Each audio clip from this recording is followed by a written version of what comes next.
Когато имаш себе си и когато правиш всичко, което можеш ти да направиш по едно нещо, каквото и да се получи, ти просто си дал всичко от себе си. Ти добиваш едни различни способности, когато си поставен пред изпитания. Амбициите ми, ако трябва да ги формулирам в едно изречение, искам да сме най-големия клон на Hitachi Solutions, на Microsoft, който е в източна и в централна Европа.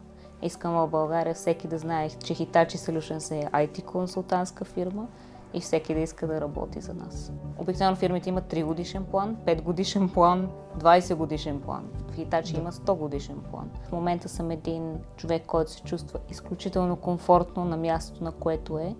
И това е нещо, което винаги искам да правя. Историята наистина за това как се получи, това да отворим клон е може би една от тези, в които наистина вярвам, че човек може да бъде на правилното място, в правилния момент и нещо да се получи наистина голямо от това. Нашия CEO Стив Френч беше в офиса и наистина така отвътре ми дойде, защо да не направим един клон в България. И разбира се, той ме попита, дай ми 3 причини. Ето сега, можеш ли за 30 секунди да ми дадеш 3 причини, защо ние трябва да имаме офис в България? Като разбира се човек, който е продавал неща, можах да ги измисля и то не просто да ги измисля, а защото те са истина. България има хора, които имат много опит в IT, особено последните години, опитни хора. Има хора, които говорят страшно много чужди езици. Това е много важно за нашия бизнес, особено бизнеса ни в Германия, в Франция и в другите държави. И най-накрая, наистина, България е една страна, в която риск е много малък от финансова гледна точка, ако инвестираш, т.е. спрямо други държави, наистина можеш да си го позволиш. И тези ми 30 секунди, които сега ги разказвам за 20, всъщност наистина се оказаха така моята печеливша карта за този проект. Каза, правим го. Разбира се, помислих, че е шега, защото отидохме, пихме кафе и въобще за повече не говорихме по темата до края на деня. Но така другата седмица ми се обади и каза, Адриана, ако се заемеш, ако това нещо е твоето, ако го направиш, развиеш и просто дадеш всичко от себе си, заеми се, аз съм тук, подкрепям те, направи нещо от България. Измисли какво, измисли какви екипи да има, измисли каква да е структурата и просто го създай и ми кажи какво се случва. Ако има нещо, аз поемам риска, така че разбира се, аз това само и чаках. За мен България е така много голяма страст. Аз съм от България. Обичам България, обичам хората тук, обичам климата, храната, абсолютно всичко свързано с България, но съм живяла в чужбина страшно много време. Затова беше едно предизвикателство да се върна след 12 години обратно в България, но не на почивка, не да видя баща ми или майка ми и да седнем да си поговорим, а всъщност да е свързано с работа. И то не е свързано с каквато и да е работа, ами с нещо, което светлината е върху мен. Аз трябва нещо да направя от тази идея, която съм продала в моите ключови 30 секунди. И сега с днешна дата Адриана е? Адриана е мениджър за България за Hitachi Solutions, което означава, че моя отговорност е абсолютно всичко свързано с управлението, развитието и създаването на Hitachi Solutions в България. Пред теб нещата се развиват много стремглаво и много успешно. Ти си много успешен човек. Или бъркам? Аз просто така мисля за себе си като един човек, който се бори с различни трудности, препятствия, иначе нямаше да ми бъде интересно. Моето собствено мнение за успех постоянно се премества. Аз не съм човек, който може да постигне нещо и това ми беше. Отказвам се. В момента, в който постигна нещо, започвам да мисля веднага какво е следващото нещо, което трябва да направя. В личен план, в работен, абсолютно така във всякакъв. И може би наистина не празнувам успехите си. За мен това са нещо, което много съм искала, трудила съм се, постигнала, но вече следващото започва. Тоест за мен няма почивка, няма спиране и това ме държи. Това ми е интересно. Обожавам това, което правя и ми дава една енергия. Сега в момента какво влиза в периметъра на твоите отговорности? Абсолютно всичко свързано с управлението на клона ни в България. Ако трябва да ги разделя на няколко на няколко групи. От една страна е HR процеси, всичко свързано с HR, с политики, които са тук на локално ниво в България. От друга страна имам неща, които са чисто физически, трябва да се случват, за да могат хората да работят. Това са офис, IT, маркетинг също така за нашия бранд и за всичко, което Hitachi Solutions България прави. Финанси, всичко свързано с това колко харчим, за какво, къде, кога и как. И може би така неприятната ми тема, всъщност най-нелюбима тема от всичко, това е така нареченото представяне или това как всъщност хората си вършат работата. Може би едно от най-любимите ми неща е, може би защото съм изключителен екстроверт, е свързан с екипа. Това постоянно да растем. Това е всъщност доста голяма част от това, което правя. Да привличаме правилните хора в България, в различни екипи, много екипи. Това да мога да сформирам повече екипи, да отваряме повече работни места в България и да привличаме таланти. Имаш ли така бърза методология да подбереш човек, с когото правиш интервю? Неговите 30 секунди с какво трябва да ги запълни? Своите 30 секунди трябва да запълни с това да покаже той с какво всъщност добавя стойност. Като човек, като професионалист, като умения. Той за какво всъщност се бори в този живот. Като цяло, искам хората да имат идея за себе си, да имат концепция, да знаят къде отиват, какво се случва, да имат интерес, желание. Говоря с страшно много хора и наистина казват, че за да наемеш един човек, трябва да говориш поне с 10 много добри хора, с много добър опит, за да наемеш един от тях, а за да намериш тези 10, трябва ти поне 100. Да направиш разговор предварителен, да направиш ревю, да направиш така отсявка. Така че всъщност е много трудно.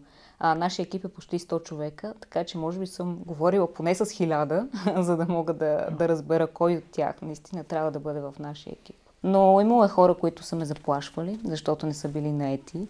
Имало е хора, които са били изключително разстроени. Имало е хора, които са били изключително щастливи, други, които са били много несигурни. Често ми се случва хора да идват и да казват: Адриан, аз не съм сигурна, че съм за тук. Как разбрахте, че съм за тук? Не знам какво правя, не съм сигурна какво правя, но това е изключително нормално. И това, което казвам на хората е, че абсолютно първите 6 месеца в една нова работа ти всеки ден се питаш защо съм тук, ще се справя ли, дали не се продавах на интервюто или не. И е абсолютно нормално. Така че, пак казвам, когато човек извън зоната си на комфорт и се чуди какво да прави, това значи, че той е на правилния път, за да порасне в някаква посока. Да, дискомфорта по някакъв начин е критерий за това, че нещо ще се натрупа. Но има хора, които не търсят това и това е добър, това е окей. Има хора, които искат комфорт, искат рамка, искат да знаят точно какво правят, да им се каже какво да правят, но тези хора не са перфектният кандидат за Hitachi Solutions и Hitachi Solutions България със сигурност, защото при нас хората трябва да имат една индивидуалност, да искат да се развиват, да растат, да имат интерес към света, към технологиите, към голямата картина. Това са хората, които търсим. Наистина, моята мисия с това, което правя в момента с Hitachi Solutions, е да доведа един западен работодател в България, който третира хората си и дава им възможности по такъв начин, по който една фирма на Запад дава на хората. Защото не искам хората да емигрират на Запад, за да търсят тези възможности. Не искам те да са хората като мен преди 12 години, когато емигрирах, да отиват там, защото не е лесно да отидеш някъде, където ти загубваш хората, които познаваш. Просто ти нямаш абсолютно никаква обща култура, познание или каквото иде за елементарни неща. Просто е страшно трудно. Така че искам да запазят своя комфорт, своя кръг от приятели, семейство, своя комфорт на мястото, откъдето са родени, но да имат опита, който е на Запад, да имат отношението, което е на Запад, защото наистина е по-различно от това, което виждам, че е в България. А по какво вашата компания се различава от другите IT компании в България? Това, което мога да кажа, с какво е, може би, специфична. Така не искам да слагам всички други компании под общ знаменател, но моето наблюдение, други компании, например, използват България само за Процеси, които те са по-елементарни, искат просто да някъде да ги сложат, да си се правят и тези хора нямат реален досег до истинския бизнес, как се случва, не говорят с клиентите ни или по проектите ни. Обикновено това са хората, които са в държавите, в които има проекти, те говорят с тях, те комуникират и водят тези важни процеси, но в България рядко се дава възможност на хората да работят директно с клиентите и да имат досег до това наистина как един бизнес върви. Това е много важно за нас. Ще цитирам нашите ценности, а те са хармония, уважение, пионерски дух или по-скоро предприемачески дух. Мисля, че тези ценности са много важни и наистина това е, което е Hitachi Solutions, което е Hitachi, което е страшно много фирми и всички го следваме. Най-ценното може би е, че наистина трябва човек да има този пионерски дух, предприемачески дух, да не се страхува от това да започне нещо ново, да не се страхува от това, че ще работи в друг екип с нови технологии или нещо различно, да излизат хората от зоната си на комфорт. Това е нещо, което караме хората да правят постоянно, защото когато излезеш от зоната си на комфорт, само единствено тогава ти се развиваш, растеш и това е нашата идея. Искаме хората ни да растат и да се развиват, защото това, което ние правим, е да представяме тези хора на нашите клиенти.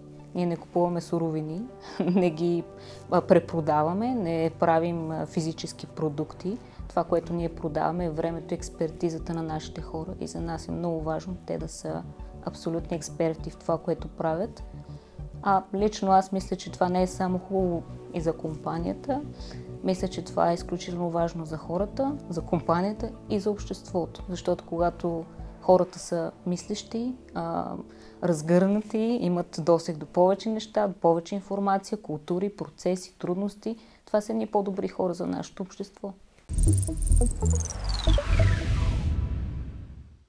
Hitachi Solutions ние нямаме строго специфична изявена иерархия, нямаме микроменеджмент, нямаме едни гайдове, които даваме на хората и те започват да изпълняват. Това е нещо, което всъщност е много трудно за хората в България да могат да превключат на такава вълна. Защото това, което те трябва да направят е да бъдат инициативни и да могат те самите да управляват кариерата си. Hitachi Solutions е там, дават и възможности, дават и напътствия, каквото искаш да се заемеш, но ти трябва да имаш някаква инициатива в какво точно искаш да се заемеш. Най-често намирам проблем в това, когато хората не им казваш какво да правят. Това е много трудно, когато те сами трябва да измислят за себе си. Много трудно се формулира. Също така нашия процес по оценяване е веднъж годишно и човек трябва да даде оценка сам за себе си. Тук вече това е виждала съм от хора, които дават изключително висока оценка за себе си, без да има покритие, но по-голям процент от хората дават изключително ниска оценка за себе си, защото не знаят какво те добавят като стойност, не разбират себе си и не разбират това, че те наистина са едни кадри с умения, не умеят да го показват и да го продават и да го презентират на хората. Така че това беше един много интересен сблъсък. Също така ние винаги сме работили от разстояние, т.е. при нас никога не е имало 5 дни в офиса, 9 до 5. Ние работим на базата на свършена работа. Отворени сме към това хората да идват на работа в различни часови зони и време. Имала съм колеги, които ми се обаждат и ми се оплакват, че колега е дошъл на работа в 9:15 и трябва да го ескалират, защото не е дошъл в 9 часа. За мен това е изключително... Просто аз не мога да повярвам, че някой би го забелязал, че би се замислил за това нещо и че би го ескалирал или че е проблем. Просто това беше много така интересен опит за мен да разбера хората как мислят.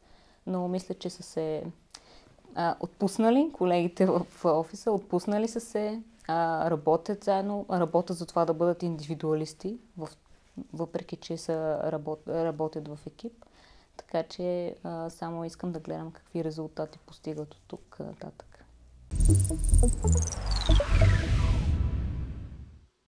така интересният факт е, че всъщност ние имаме може би един 100 годишен бизнес план, което е така, човек, това е повече от един човешки живот. Нали, всъщност, но ние го правим, за да може да предвидим какво ще се случва. Хитачи го има от над 110 години, ще го има още 110. Чакай, само не разбрах, кой има 100 годишен план? Hitachi Solution? Да. Имате бизнес план за 100 години напред? Да. Всички фирми на Hitachi трябва да създадат този 100 годишен план. Обикновено фирмите имат 3 годишен план, 5 годишен план, 20 годишен план. В Hitachi има 100 годишен план. Как можеш да предвидиш за 100 години напред технологиите, къде ще бъдат и какъв ще бъде бизнес с технологии? Много трудно, но така с ново въображение се получава.